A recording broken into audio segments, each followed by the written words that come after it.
Good evening, everybody. This is your host, Huge Pop from Huge Pop Entertainment. Tonight, I have the guy that went from California, GWF, ECW, USWA.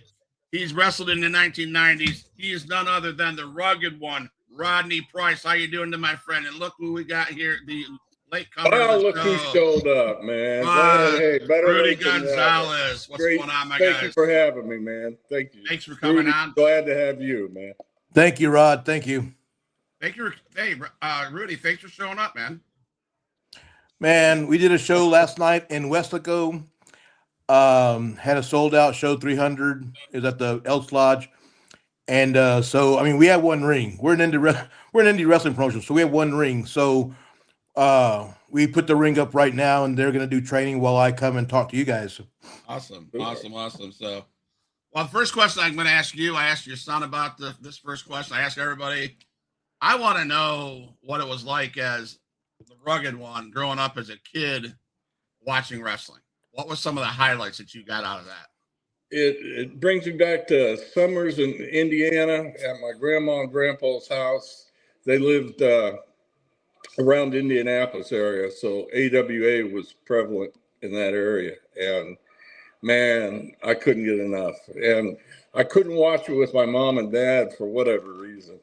But grandma and grandpa, they let me watch whatever I want. So I wanted to watch wrestling. And I remember the Kangaroos. I remember Nick Bockwinkel.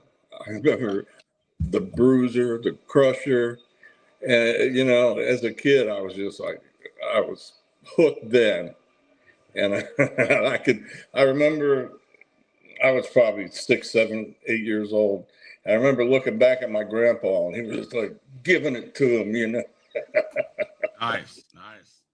That's awesome, man. So, before we jump into your wrestling career, I hear you're a hell of an athlete. I heard you play some NFL football. So, can you talk to us about what that was like in your life? Okay.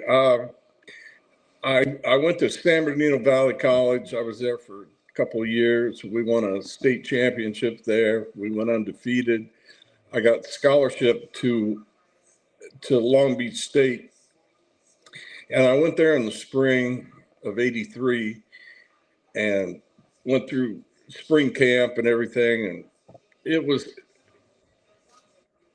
a change, but it was a good system. I liked the school. I liked the location. Very good education at Long Beach State.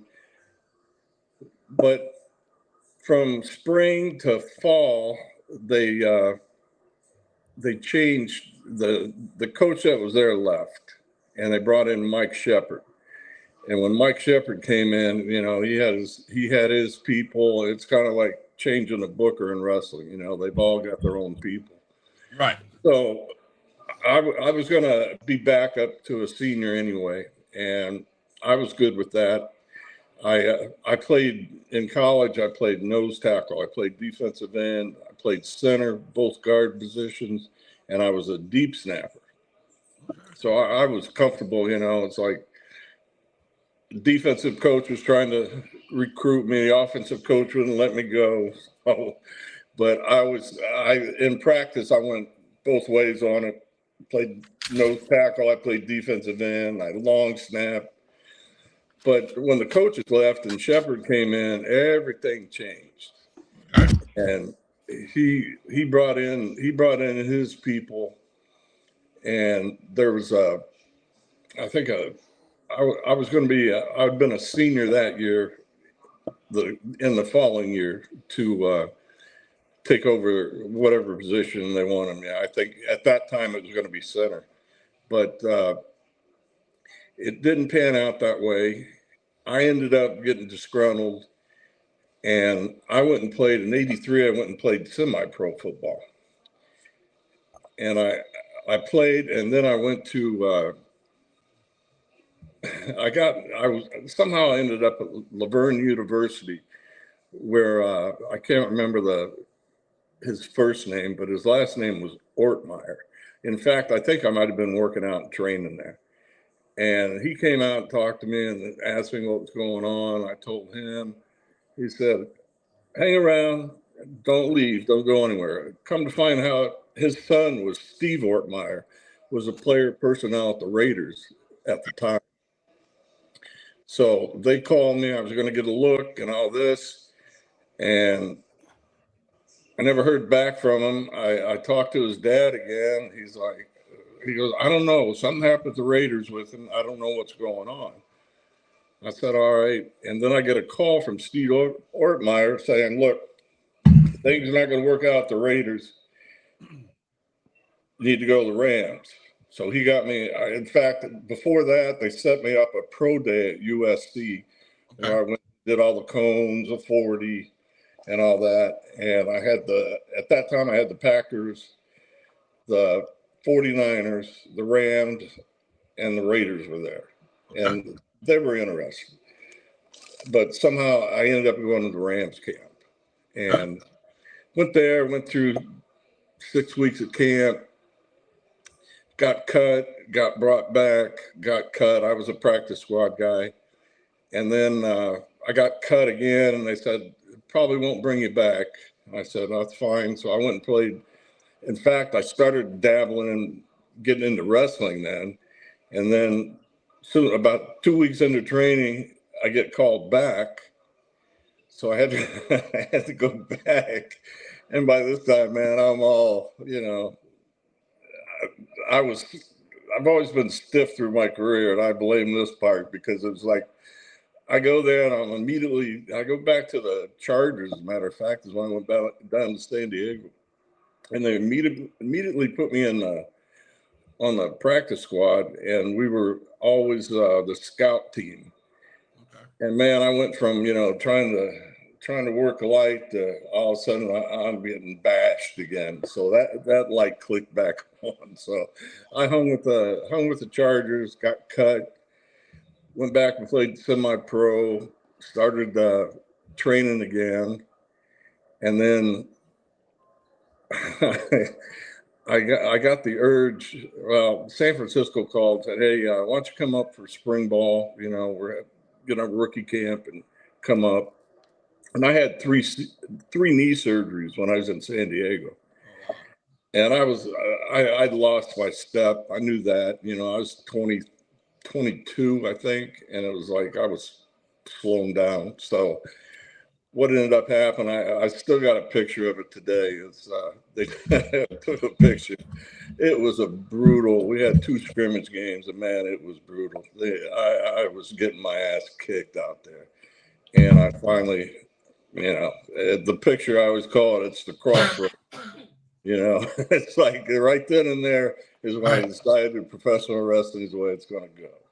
Props to you, man. Props to you. I mean, you tried the NFL and tried, man. I don't have nothing to say, but that's a great story. Thank you, man. Rudy, got anything for our guests? Rod, so initially, who trained you for the, who broke you in? I started with Mondo Guerrero, and in California. Yeah. We were training in a transmission shop in East LA. I remember it was. You already had LA smog, then you had all the exhaust coming in from working on the vehicles. And, for me, it was like, it was no big deal. I was traveling 2 hours a day, working out with him. And then something happened. I end up, I worked a few shows. I wasn't ready, but I worked a few shows. And Bill Anderson, I can't remember his name right now, but they carried me. They carried me a couple of matches, and Bill was like, man, I've met Red Bastien. Let me back up a little bit. I met Bill Anderson and Red Bastien shooting a commercial being a wrestler. And that's how I met him. And Red had given me his card and said, if you got to look, if you think you want to do this, here, come look me up. And I went and looked him up. He turned me on to Mondo Guerrero, and that's when I first started training. And I came back and trained a little bit with Bill Anderson. I trained with Louis Coley. They carried me a lot. And then I ended up going out to Texas, and I knew enough to get by. And thank God, Killer Tim Brooks saw something in me that day when I got to Texas, and he took me in, and Killer polished me and helped me get going in about 6 weeks. Didn't charge me a dime, but he saw something in me. We became good friends then, you know, and up to his death, good friends. I'm still good friends with his son Clayton, and I owe Tim so much. But Killer really helped me because he was running shows. He ran 2 nights a week at the Longhorn Ballroom and the Stagecoach in Fort Worth. Yep. And I started working there, and then I started picking up some shows, world class spot shows, a little, you know, here and there. I needed to fill in, and I was wanting to work and trying to get as much in as I could. And then that's when I started with Kerry, because nobody knew me. I hadn't been on TV, and Jerry Jarrett at the time he wanted me to do this angle where I go after Kerry, you come out of the audience. You're just a man on the street, you know, you attack Kerry. Then finally, we'll do a main event with that for Kerry. And that was right before he went to WWF. Right. But I'll never forget, and Steve Austin arrests me to this day, I was told by Jarrett, look, I want you to go down. I had to get there early before the boys, before everybody else. And they had a seat for me. It was down front. He said, look, I want you to sit there. And the first time Kerry walks down past you, I want you to jump on him. Let them pull you out, you know, make it a shoot, let them pull you out and go. So it was all supposed to be on TV. But talking to Bill Colville, and later I got it from Kerry. He goes, Bill told me Kerry got the bright idea. He wanted to go down during intermission that aisle, so nothing was filmed. I jumped on Kerry.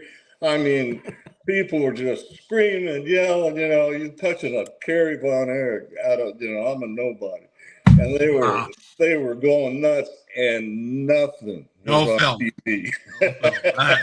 That sucks. So I love your story about training. So you were trained by the legendary Rad Based, and what was one thing that sticks with you that he taught you? Red taught me the main thing was find a finish that you don't go off your feet on. He said, you see these guys doing these great big bumps on their finish, but if you got to do that every night, that's going to take more of a toll on you than it is on him. Okay. So I tried to, you know, when I became a heel, you know, you never got to use your finish unless it was some jobber, you know. And so I don't know. When Steve and I were tagging, I can't even tell you what our finish was, but I kept on thinking, I kept on telling him, man, I got to come up with a finish that I won't leave my feet. I won't leave my feet. And I think out of panic and being still green in the business, I shot him in, gave him a power slam, you know. All right. So in training, that wasn't only that you got trained. You actually trained your son, am I right? Yes. How did that go? That was right before I went to ECW. I had gone, worked for World Class USWA and probably GWF and probably 10 promotions after GWF died. The Sportatorium was just, it seemed at that time everybody wanted to run. I worked for Kevin. He was gonna reopen it up, and you know, he wanted to bring back the magic of the Von Erichs and all that. and that died. I was there when Crockett ran it, and Crockett wanted to turn back time. And, by then everybody had music. When Crockett came in, there was no music. It was just dead walking out. And it wasn't getting over. And then you had CWA, I want to say, I may not be right, but they came in, and Was that Continental Wrestling? it could be, yeah. Yeah. And then that time I was like, man, I need a change, because you're working with, you're just rehashing the same people. So I after that, I went to Germany and worked for Otto Vons in catch wrestling for a year or 8 months. And when I came back, that might have been when Continental was going, but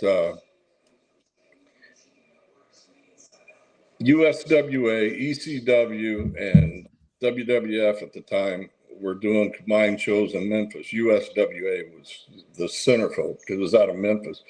James was working, and I was brought in there, and I was going to be the top guy. I'm going to be the top heel.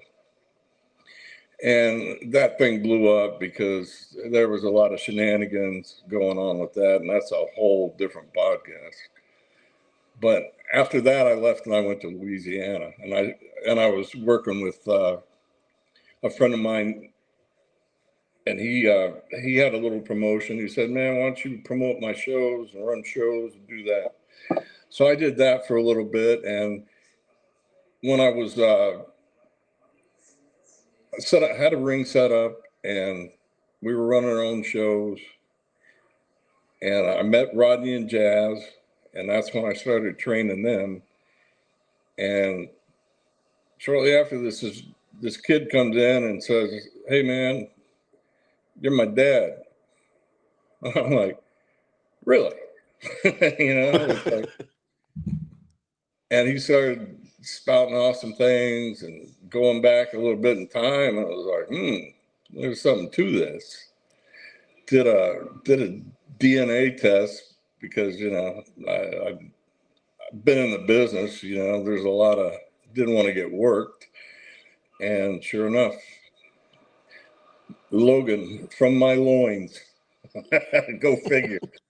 But I started training him, and he would move from Atlanta to New Orleans. I was in Lafayette, and he would drive from New Orleans to Lafayette about almost every other day. It's 50 miles one way. It wasn't that big of a deal if that's what you want to do. But he was trying to, bouncing or DJing, whatever work he was doing. But I trained with him. I trained with him for a while and got him to a point to where I could use him. And we were putting on shows. Of course, you want to keep the payroll low. So, what's better than having your son work for your own promotion? Rudy, you're always looking for a deal, right? Yeah. But I had him tag team up with One Man Gang. And we ran that in a couple of towns, and it went over well. And he was still training, working out, and something with the job. He wasn't making the money he thought he was going to make in New Orleans. Ended up going back to Atlanta and got into the power plant with Sarge after that. So thank you for the story. And I guess it's time. We able to take some questions from the chat. I don't have any questions for the chat, but I got a special guest. Oh, now we break the fourth wall, Daddy. Captain K-Fabe, huh? Oh, surprise, surprise, surprise. Oh, you get a little payback on Daddy, huh? Yeah, I got a receipt about this fucking thing. Oh, surprise. Why am I always looking younger than you? Will is getting jealous. Because She's thinking she made a bad choice. Well, I think we're both endorsed by Just for Men, so it keeps us. In wrestling, you subtract 10 years, you add 3 inches of height, and you add 20 pounds. We age differently in parts unknown. So Logan asked me if he, Goth Black asked me if he could come on the show because he wanted to talk to his dad about Well, yeah. some training and some stuff that's going on. And I think he wanted to thank you, if I'm being honest. So Logan, you have anything to say to Pops? Oh yeah, before we get that, let's talk about the loving father I had when I was training. Let's talk about the TLC that I was given and how I was coddled and guided. So he mentioned this because I'm the fourth wall. Boom. So we're working a show, and I'm still green. I'm learning. So he insulates me. It's him and Rodney Mack against me and gang. So I'm very protected, very in there, whatever. And we're all green. Jazz green. I'm green. Rodney's green. So him and gang are kind of leading it or whatever. And it breaks into a schmoz at the end. And here comes Captain Crowbar Rodney with a chair shot the hard way, sideways, not over the top, but sideways, man. He bust my head open, dude. I'm out cold. Like he just brought, he's a crowbar anyway, man. So when he was green, he was a real crowbar. And I love him. I mean, he's my brother, but he opens me up sideways with a chair the hard way. I'm out cold on the floor. The melee's going on, whatever. And like I start coming to, man. I smell like beer and piss and whatever's on the floor. And I'm laying there. And I hear my dad, son, you all right? Son, you all right? I'm like, oh, I got concussion. Yeah, well, He's like, wow, you need some stitches for that. I'm like, well, it's, whatever, Friday night at 12 o'clock. I mean, where am I going to go, And he's like, well, go in the back. We need some super glue and glue you back. I'm like, what? I'm still green. I'm like, are you fucking kidding me? So I go in the back. They take some super glue, put it back on my head or whatever. And, man, my head is just pounded. Like, I'm dying. I got a concussion. And I'm like, all right, Pop, I'm going to head back home. I got a long drive. Well, son, that ring ain't going to put itself back on the truck. So with the ring back on the truck, go to the practice space where we practice at, unload the ring, set it up for practice the next day, and he expects me to practice. Everybody practice the next day with super glue holding my head together. I still got a big ass scar on the back of it from Rodney, And I'm like, so that's the loving treatment I got from Daddy. That's oh yeah. But like I was broke into old school, man. I'm grateful for that. I wouldn't want to be a sports entertainer. It's about the worst thing I think you call anybody. I never grew up watching my dad, Steve, and said, "Oh, I want to be a sports entertainer. I want to be a wrestler." That's what I always wanted to do. Sports entertainer to me is somebody who pretends to be tough on camera. Wrestler, somebody who's legitimately tough. You talk about Ole Anderson or Barry Windham or Ronnie Garvin or those guys. Those guys were legitimate badasses. They weren't, playing a script or whatever. He didn't get the name Hands of Stone for, a cute nickname, so I grew up that way. Like my workout partner going back to school, he paired us up. Like, you're with this guy, you're with this guy, and that's going to be your workout partner. So I was practicing the moves and, I get Rodney back, 6 foot, 250 pounds. I'm like, oh, Jesus, man. So like power bomb day and suplex day was a bitch, like Rodney's And you set that all up, huh? And your dad set that up. Yeah, I mean, he's like, you're gonna be here, and you're gonna be Rodney, and I'm like, oh. What I got, but really, seriously, two big what I got. Guys. That's as a booker back then. I was saying 2 big guys, green. It's got to be good. And what I did get out of Goth Black, Mr. Price, is mad respect out of you taught him how to do it the right way. You taught him how to do it like people nowadays should know how to do it. And like you said, a lot of shooting, not a lot of this pussy ass. Yeah, what they do now has no rhyme, no reason. It's such a spot fest. And it makes me angry because the people up there running it know better. And to let it go like that's a shame. That's disrespect to the business. Everything I did, everything my dad put me through was training for wrestling. I mean, it was like, he at the time I didn't know it. I just thought he hated me or something, but like now, like I understand why. I would have never made it through the power plant if it wasn't for training with my dad. The way it was out in a hot tin building, 102 degrees of humidity in Louisiana. We're sweating. I'm puking, throwing up, passing out. And but I would have never made it through Sarge 101 without the training from my dad. It would have never happened. And I got to give an honorable mention here. Speaking of people being trained right, my sister Jazz is one of the new coaches at NXT. So. Right. Love you, Jazz. If there's anybody that deserves it, it's her. And I always say, Jazz is the best woman wrestler that ever laces a pair of boots. And I don't say that because she's my sister. I say it because it's facts. Name somebody who can touch her. Nobody. You know, I mean, so her being down there now, I think is going to revitalize the women's wrestling. It's not going to be any more of this, TNA powder puff bullshit. The Jazz ain't like that. I mean, real quick story. We're in the ring doing a round robin, like everybody's tagging in and doing moves and working with each other. And I'm green as piss, and we all are. So I get in the ring, and Jazz was a lot smaller. She was a little skinny girl. She just got into business. She wasn't, jacked like she is now. And I get in there and I'm thinking, well, girl, I'm going to take it. So I'm like throwing these limp wrists. I'm like trying to take it easy on her. And she goes, whoa, stop. I'm like, what? She goes, when I'm in this ring, you treat me like a wrestler. Don't treat me like I'm some damn woman. You better lay there because I'm going to knock the shit out of you. And I'm like, oh, fuck. Like, what the hell? Like, I look over at Rodney like, help me, man. He's like, I'm married to him, man. How you think I feel? Holy shit. Jazz, we had no women. We tried to, I said, Jazz, you got a friend that may be interested. She brought a friend in, and I had no heart, didn't want to learn. None. And so Jazz had no choice but to train with men. And boy, did she ever. She learned how to wrestle like a man.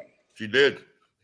I mean, she was in there taking suplex, power bomb, and lariats, anything you want to do. I mean, she was taking it all. And the one day that I took it light on her, no, I learned my lesson, man. Yeah. She said, "Don't treat me like that. I'm a wrestler. I'm not. When I'm in this ring, I'm one of you. I'm not, a girl. Don't powder puff me because I'm gonna knock the shit out of you if you do."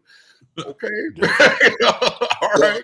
I can remember Rodney coming to me and he said, "Hey, look, man." Jazz really upset me last night. Can I get a couple of suplexes in? But man, a testament to their relationship, man.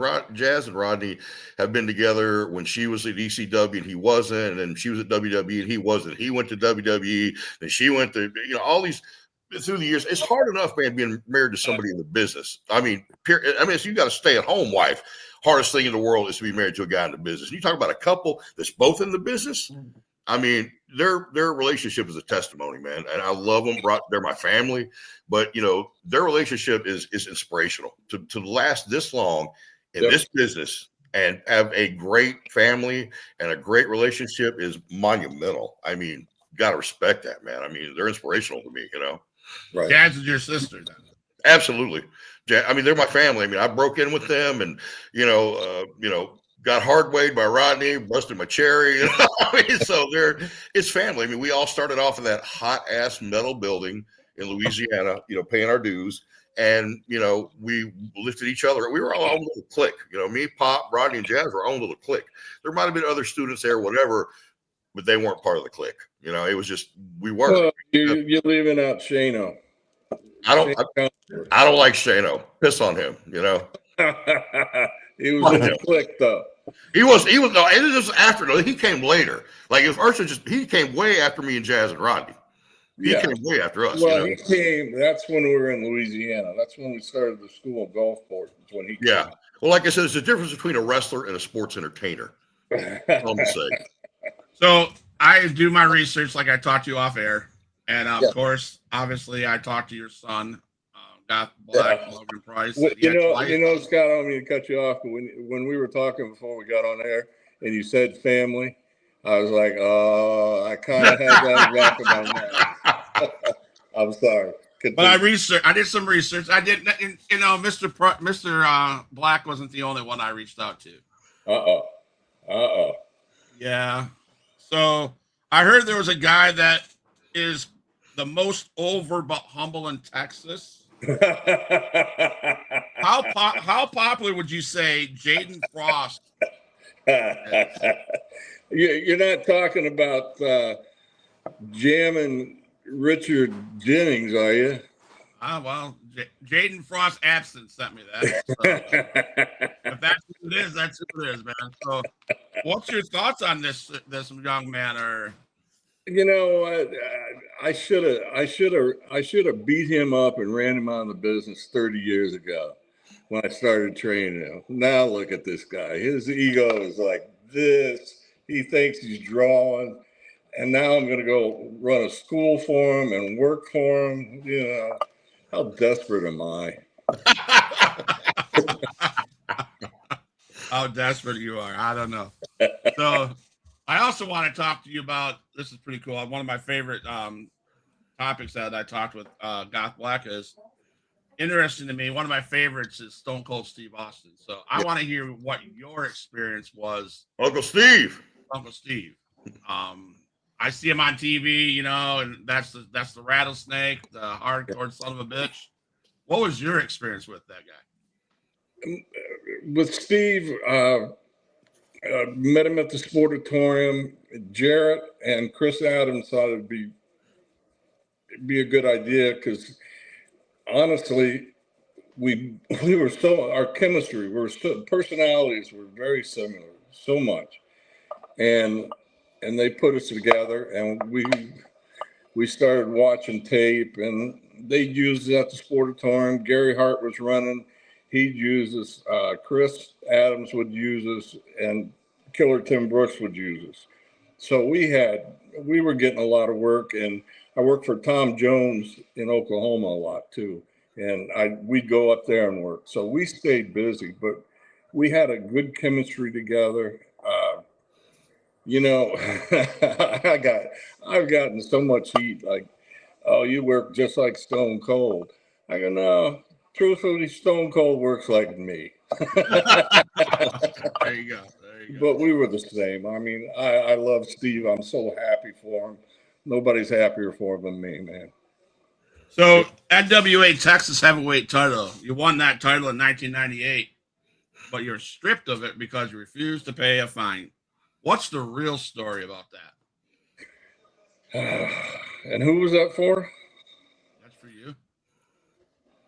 Who? Say that again, Scott. Who was I working for? I'm sorry. NWA Texas? That was Ken Taylor, I think. And, they always say, oh, these big, Ken Taylor went on a big role about, so-and-so was his first heavyweight champion, or he was talking about it. I was his first heavyweight champion. We were in, I can't remember the building, but he was in a wonderful building the first time he started running. And the only reason I went to the NWA was to get Rodney in the door up there. Because we were living in Lafayette, and he was running in Dallas, which from Lafayette's about 6 hours. It wasn't bad. And then had a great building, had a great crowd. I mean, everything was hot, and I was over, and he really didn't have any choice. I was over, and he put me in with, he brought in Dan Severin, and he fed some people to me, and it was a good time, and I enjoyed it. But for me, it was getting to be that drive was getting old because he lost the building in Dallas and then had to restart in Fort Worth. And when he restarted in Fort Worth, the building wasn't a wrestling building at all. It was horrible.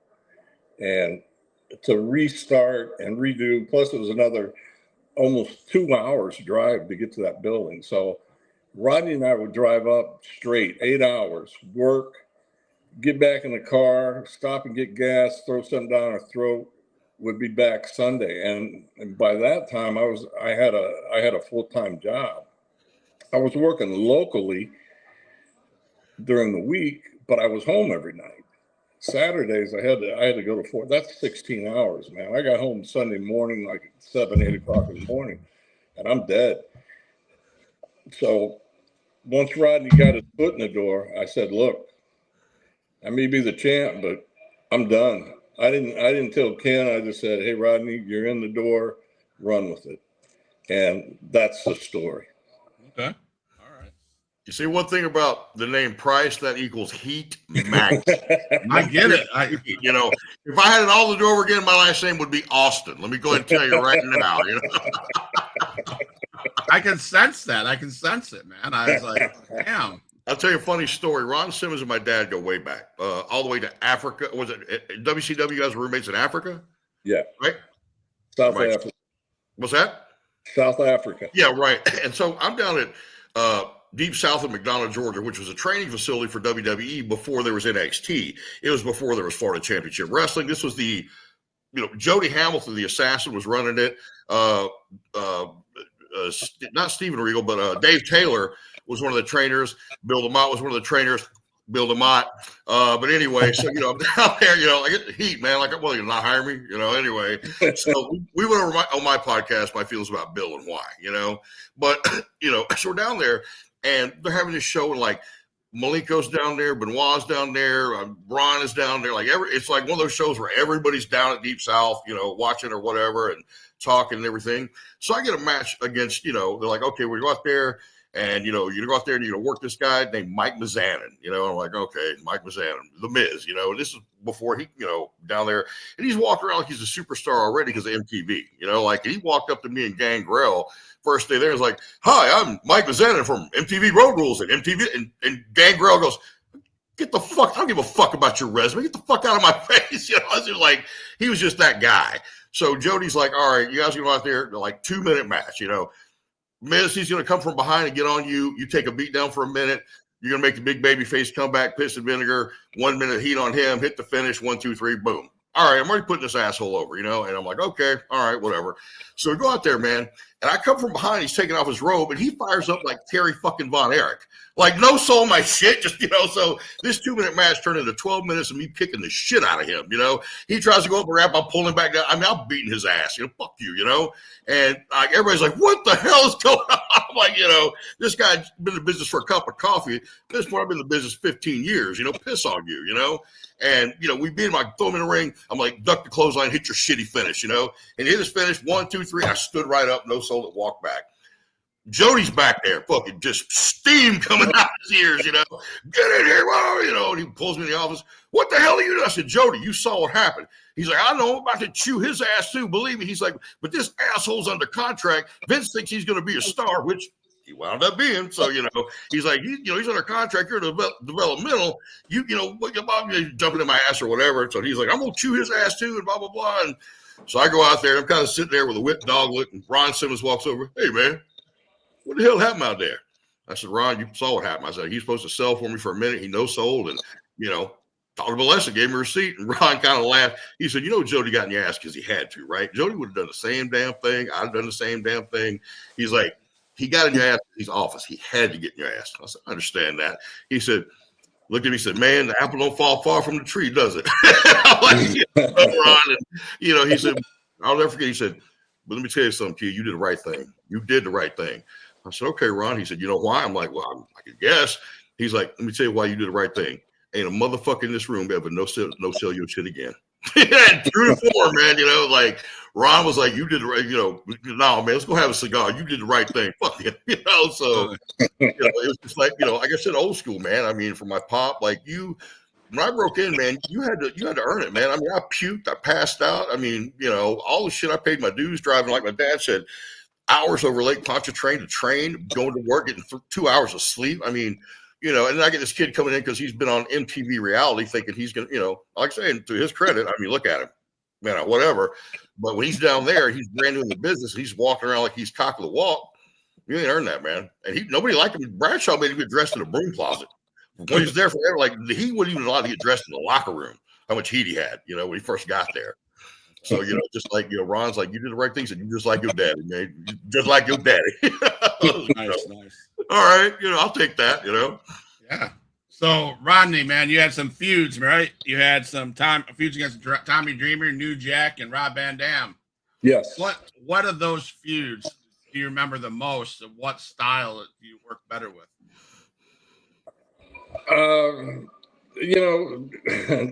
Tommy was easy. Tommy gave me the nickname Hardway. Well, actually, Gang gave me the name. Tommy was the reason why. Because if Tommy and I were going to do a match and I was going to get juice, or we were both getting juice, I never got to use my blade. For some reason, man, Tommy could have picked up an aluminum foil pie pan and swung it over my head or something, not even hit me. And I would juice. Somehow he would hit me some way with something, and it opened me up all the time. So he opened me up, and Gang's like, oh, he's Hardway now. So working with Tommy was great. I loved that. I love working with Rob. He was a little unpredictable, but he didn't mind. The snugger you worked with him, the better you liked it. Yep. I had the opportunity. Paul Lee came up to me and said, "Look, somebody from Japan was looking at Rob to go over there, and they needed a good, stiff, solid match. So I had that match with him, and it was a tough match. And Sabu, he's easy, man. He's going to do this, he's going to do that, he's going to do this. And, you get your heat if you're juicing or if he's juicing, you get it and go. But I enjoy, there's nobody I can say outside of 2 or 3 matches with Chris Adams that I really hated. But every other match I ever had with Al Perez or Butch Reed, it was all enjoyable. I didn't have even Kerry and Kevin Von Erich. I never had trouble with them. My dad's being modest here. I'm going to go ahead and blow kayfabe on him. He's leaving out part of the story with Rob Van Dam. Paul went to Rob Van Dam for this tape to go to Japan. Said, you can pick anybody in the locker room you want to work. You pick whoever you want to work. He picked my dad because of talent. So my dad's modest. He's not going to say that, but I know the story behind it. Rod had his choice of whoever he wanted. Sabu, Tommy, Taz, whoever. And Heyman said, pick whoever you want. And he picked my dad. So I think that says a lot. That's awesome. So I got somebody in the chat. I asked if you knew this guy, John Saxon. You said you don't remember his name. I know John. I know him. But he has a question for you, man. Ask Rod about the bar football game in South Africa.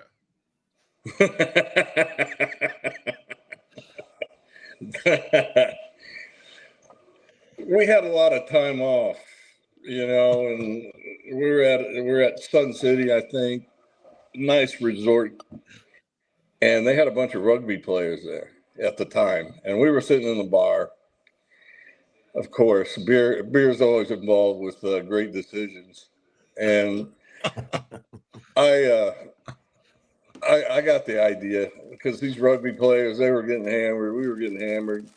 And rugby was on TV. And, at the time, I was like, well, why do you kick the ball? Why don't you run? Why don't you pass it? And I started talking to one of the guys. And I told him, I used to play American football. And he was like, oh, you American football. I was like, all right, it's on. I went to the bar and got like 4 white bar towels and folded them up and made the best football I could make. I went over there. I got my guys. I went over there and I challenged them. I said, we're playing American football. And they're like, where? I go, right here. So we moved all the tables, all the chairs back, made end zones. And we went at it. And, man, we beat them to death.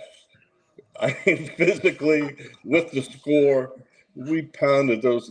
They walked away. Afterwards, when the manager and the police came to see what was going on, and they were like, oh, they thought we were fighting. But they came and everything calmed down. We moved all the tables and chairs back. And they bought us beer for the rest of the night. They were like, wow, American football. I had a new respect for the game.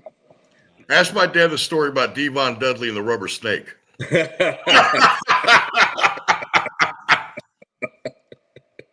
Well, you know it better because Devon he wouldn't talk to me for about 2 weeks after. I'm at TNA doing a dark match one night or something, and the Dudleys are there, and the Steiners, I know the Steiners from I worked with them at WCW, so we're all hanging out or whatever.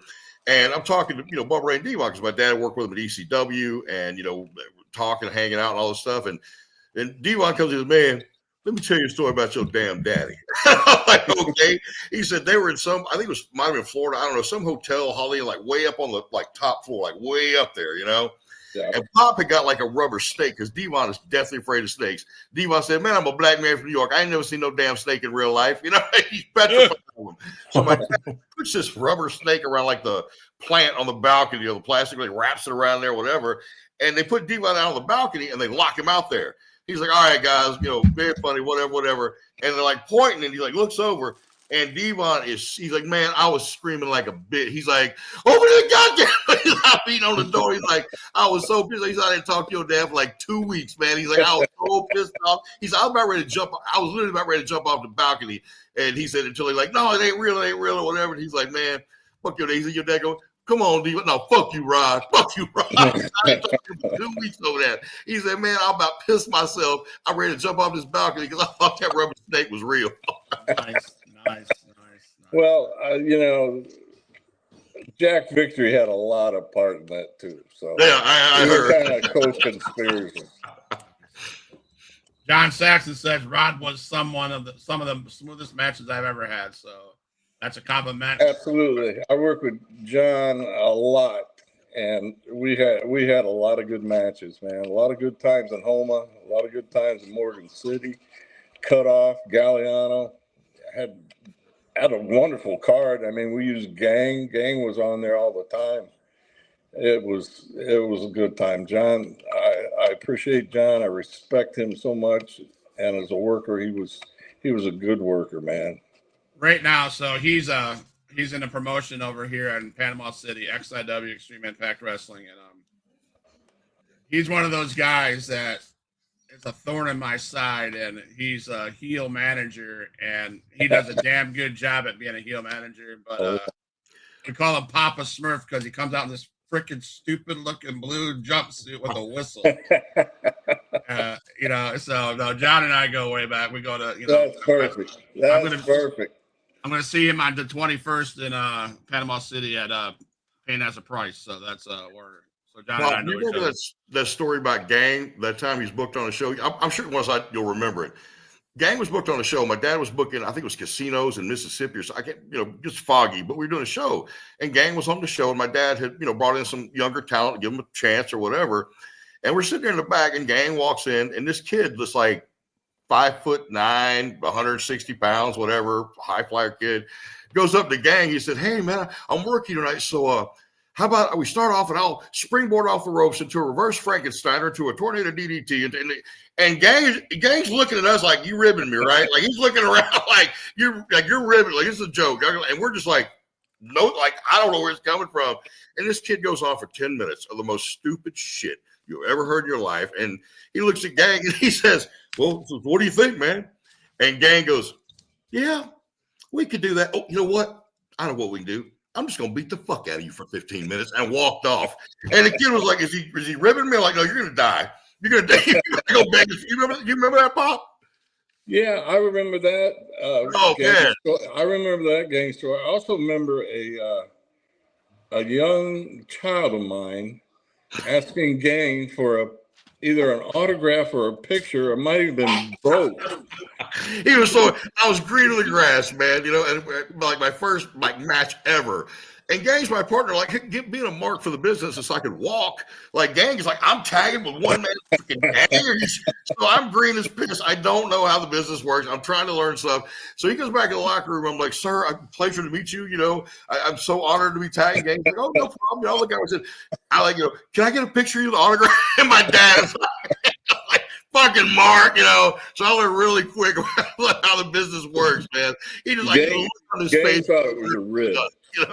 Gang goes, "Is he for real?" Gang took to my dad and said, "Come on, Rod. We were all green one time. Kids got like Gang actually kind of took up for me, And to his credit, man, Gang, my first, time in the business, he took me under his wing. He taught me so much. He out of respect for my dad, or maybe because he liked me, or a combination of both. But he really took me under his wing. He helped me learn psychology. He taught me how to work a big guy style. Like Gang really went out of his way to take care of me, protect me in the business, and teach me. And I'll never forget that. I'll always be grateful to Gang for that. He really, took a green kid and said, "You know what? Well, let me sit under the tree here, kid. Let me teach you some things." And I'll always be grateful for that. Always. Absolutely. Too funny, man. Got anything, Rudy, before it's our?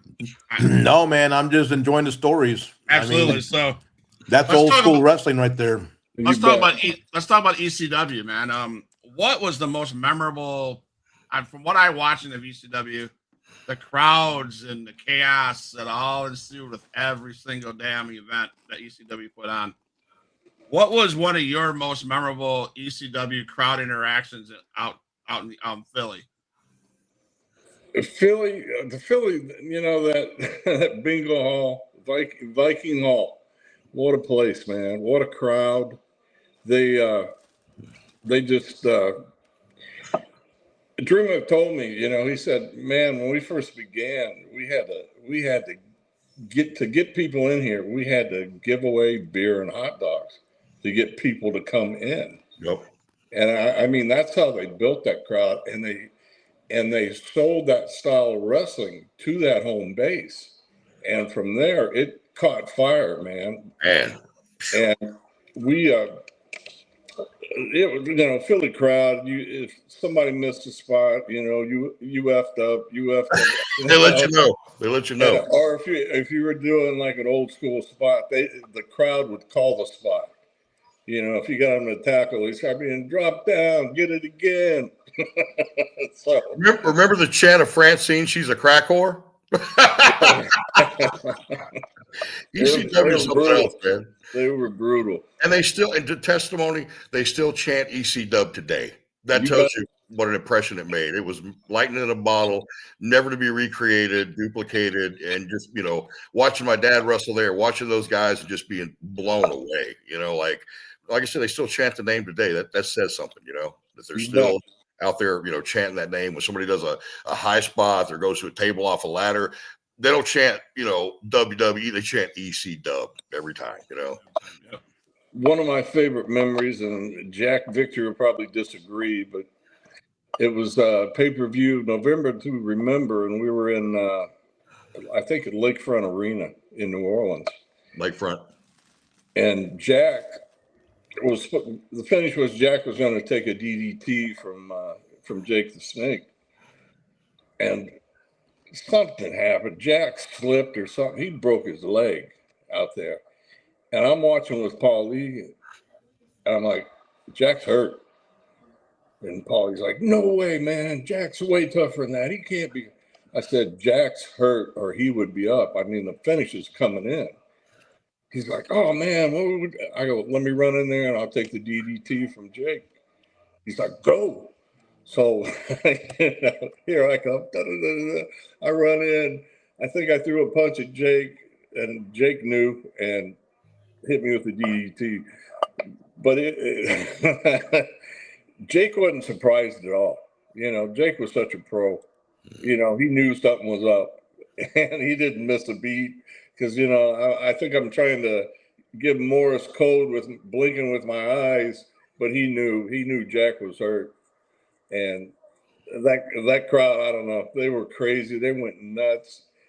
They thought it was part of the show. Jack, we helped Jack back, and man, he'd broken his leg bad. He was in a cast for a long time with that. Wow. But you know, for me, it was a fun memory. But for Jack, I'm sure it wasn't. But right on. So who's the hardest hitter on that in ECW back in the day? Terry Funk. Funk, as far as chair shots, Balls Mahoney. Yeah. You know, he could swing a chair. But in fact, I told Dreamer, I think I worked in 2 nights in a row taking chair shots. He's like, Rod, I want you to work with Balls again. And he's like, oh, yeah, chair shot. I was looking at Dreamer and go, no way. So that leads to my random question I ask on my podcast. Would you rather take a chair shot from Balls Mahoney or step on Legos? I think Balls Mahoney. I took the Legos when he asked me, man. I took the Legos. I don't know. You know, Gang hit me with the chair so hard, man. He hit me in the back. He didn't hit me in the head. He hit me in the back. And I thought I was going to be paralyzed, man. I had electricity running down my legs. I was like, holy crap. Do I owe you money, Gang? So talk to us about the dark match that you had with The Rock back in 1997. There was a lot more than one match. came in and they wanted me to work him on Raw, and then they switched it to a dark match. It had 3 minutes to get him over. You can't. So when you worked him like that, did you know that he'd be as big as he is now? I did. I really thought he was one of those guys. I'd been watching him, and he was just one of those guys. He was starting. By that time, The Rock was coming out. His persona, his charisma, man, it was just oozing. And I may have got 30 seconds of heat on him and then took it home. But he rolled me up in the middle of the ring and said, "Thank you, brother." And that's old school respect right there. He's a good guy, man. Years later, I met DJ Rock, whatever you want to call him, and I just walked up and said, "Hey man, I just want to introduce myself, pay my respects.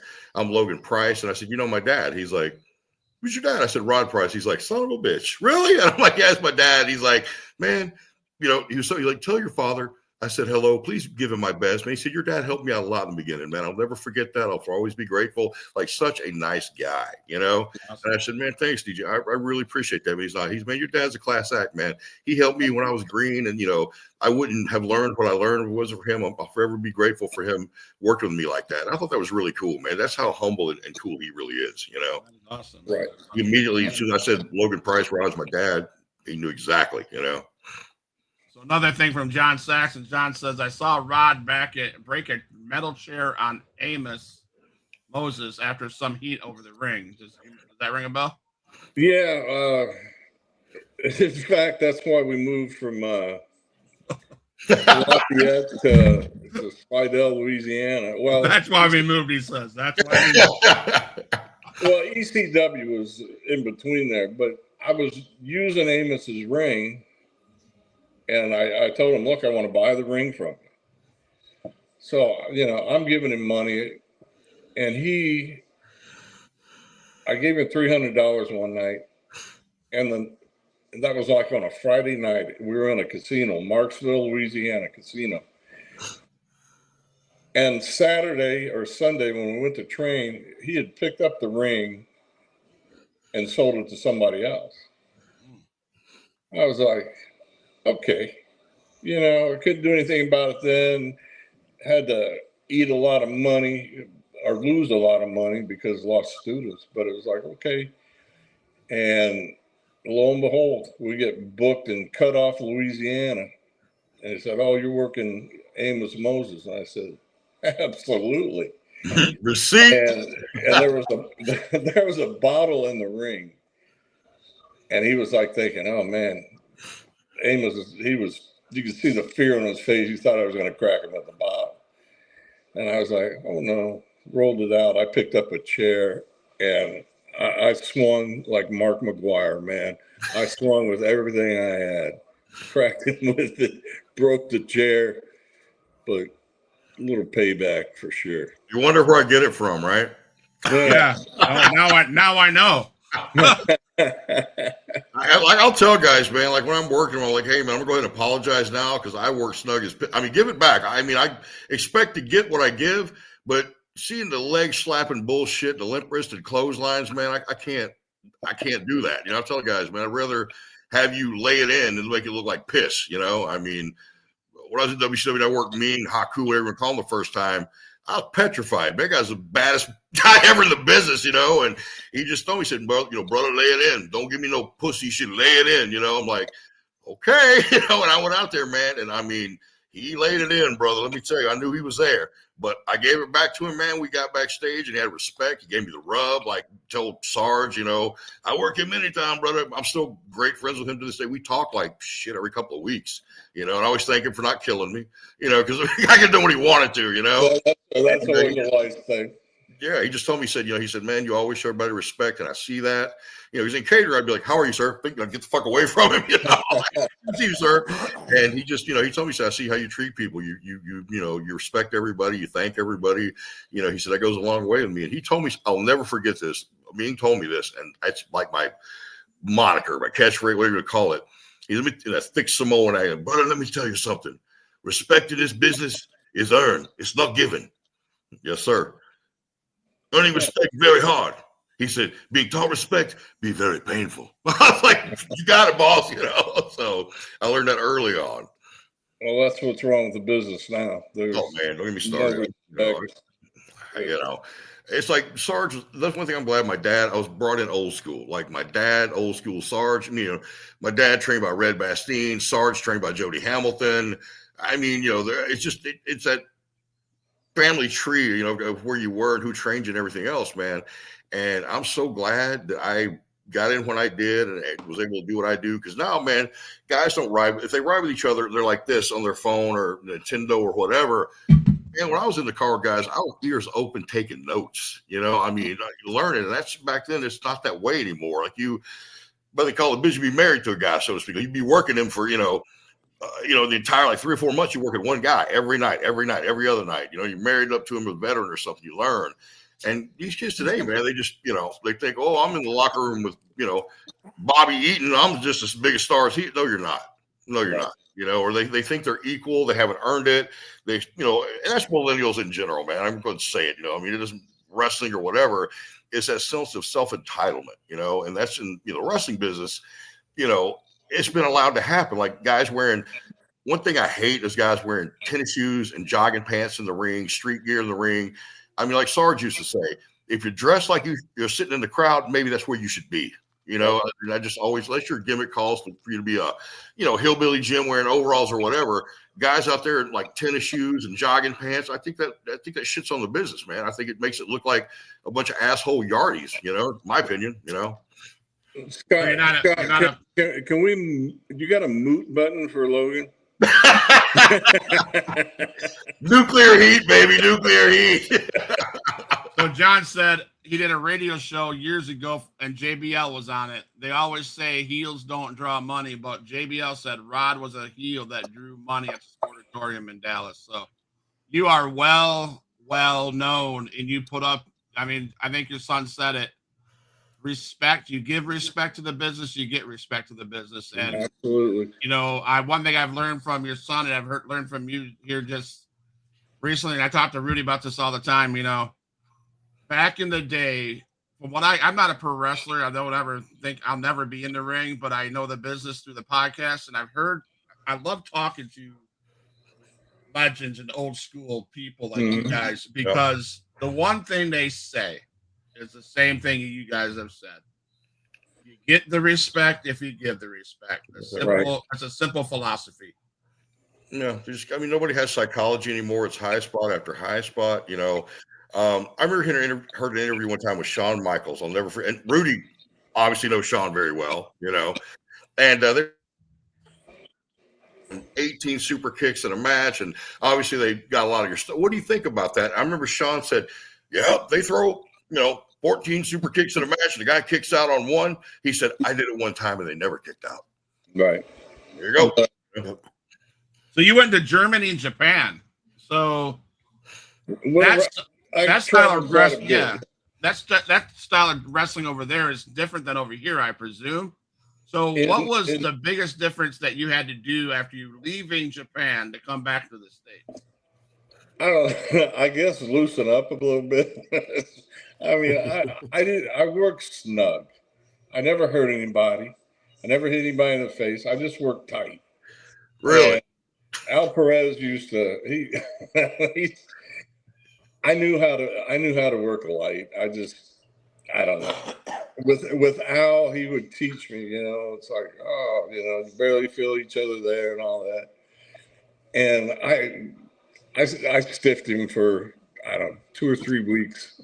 And then I worked real light with him, and came out of the match. He was like, wow. I was like, I can do it. And we worked the next night, and I worked real light with him, and then I just stiffed him. And I got a receipt back from him, too, believe me. Oh, yeah. But Japan was more of a contest. They weren't cheering the whole match. If you did something athletic or good move, good spot, they would cheer. In Germany, they went by rounds. you'd wrestle. The ring announcer would pick up a pencil, and the referee knew, the round was almost over. So you were doing different high spots more at the end of the round. If you were a heel, even though the bell rang, you'd still hit him. And they'd work the fine gimmick where the referee would fine you, and people would pay your fine for you, and then you would split the money in the back. So it was cool that way. But I worked with so many people: Finley, Taylor, PN News, Grizz. I worked with him so much, and I worked with Knobs came over. Tony Roma, is that right? God, I'm butchering his name. I can't think of his name. He was tagged with Hercules Hernandez. Paul Roma. I think that was Tony Roma. Okay. No, Paul Roma. Paul Roma. Okay. Sorry. Tony, I'm thinking of the quarterback. Oh, my. But,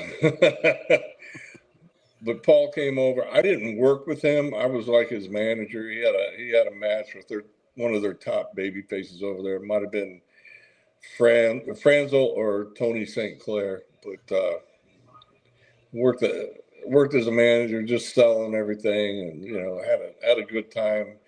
In fact, Paul came over a couple of times. He came over in the beginning. He came over at the end. It was a good guy, good worker, man. Can't say enough about him. All right, so we're gonna go kind of like a shoot kind of question. So real quick ones. You prefer to call the spots in the ring, or do you prefer to lay out the entire match before you go? I only know. Give me a finish. We'll work it out in the ring. Okay. Now your son, I'm not letting him talk because he can go on hours for this one, but he gave me a name that he cannot stand, and his name is I know him as Matt Cardona. So is there anybody out there in the world, in the business today, that you would have beef with, or you're like, come on, dude, you're wasting my time? Not really. I think me and Lawler had a little heat for a while, but there's so much water under that bridge that we're getting too old to carry grudges, and I don't believe in carrying a grudge either. Anyway, what about who's the favorite person to ride in the car with? Oh man, I think my old partner Hollywood John Tatum was had to be one of the top of the list because there was never a dull moment with him. And you throw in Gary Young with that's a party there, man. Mr. Saxon says Lawler incident. Which one? I rode a lot with Akbar. Akbar was like, wherever we went, Ak could give you the history. If we were going through Vicksburg, man, he could tell you the history of Vicksburg. It was always, I loved riding with Ak, man. About your Mount Rushmore, all time. Ooh. Well, I've got, for me, it's definitely Hogan's on it, Ric Flair, Steve Austin, probably, Undertaker, and if I could add on, it would be The Rock. What do you think about that band's Shotgun Savior? You ever heard of them? Yeah, that's the worst music I've ever heard. I thought so. You know what? The band's good. They just need a good lead singer. Right. Under the bus, bury me, I enjoy it. Logan, he sends me, whenever they cut a video or cut a track, he always sends it to me. And I listen to it with my wife, It's like, I enjoy it. I really do. Yeah, he throws me under the bus and puts my wife over. That's the way it works. Right. I heard that. That's too. where the talent's at, son. Right. Why do you think I'm riding her coat? Everybody's got to have a gimmick. Heel or face? Heel, definitely heel. Oh yeah. Okay. When you hear the words "fake as fuck," What do you think when people say wrestling? Every time I turn on WWE or AEW, it's horrible. Yeah, I don't know what the finishes is, but I can call every spot because they telegraph it.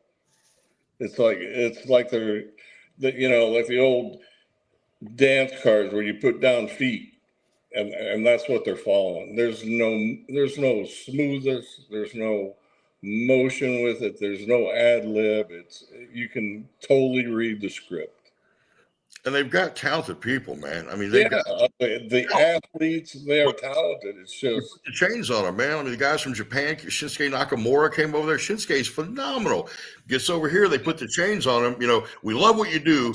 We're going to hire you, but don't do what you do. Do what we tell you to do. And look what it did to him. We got countless people from, Japan or whatever. They got some incredibly talented people.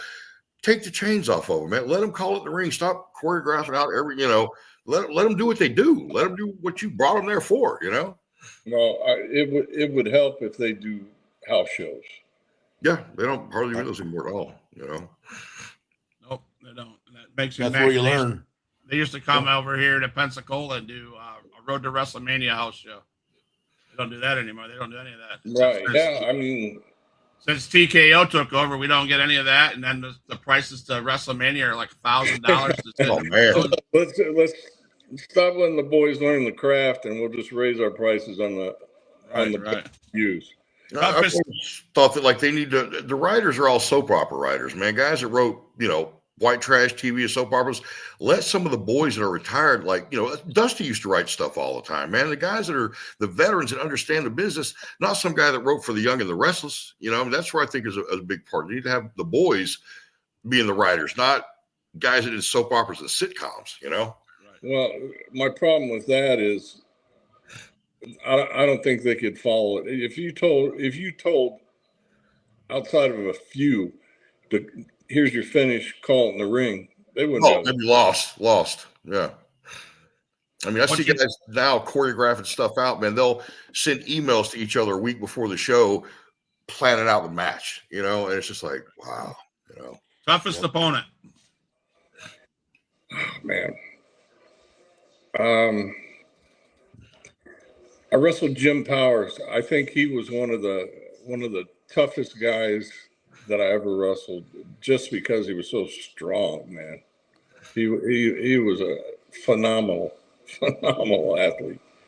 But I had a good match with him, and it was just you had to fight for everything you got, which was okay, but I'm glad I never got married to him for like 6 months, where I had to work him every night. John Saxon says Jeep Swenson. Jeep was massive, man. And I personally, he couldn't work his way out of a paper bag, but he had the look, had those gigantic arms, just huge. But he was easy. So one of the last questions I'd like to ask my guests on their show is, if you could pick any wrestler from any area and have one last match, who would it be and why? Well, I'd like to go back in time, man, and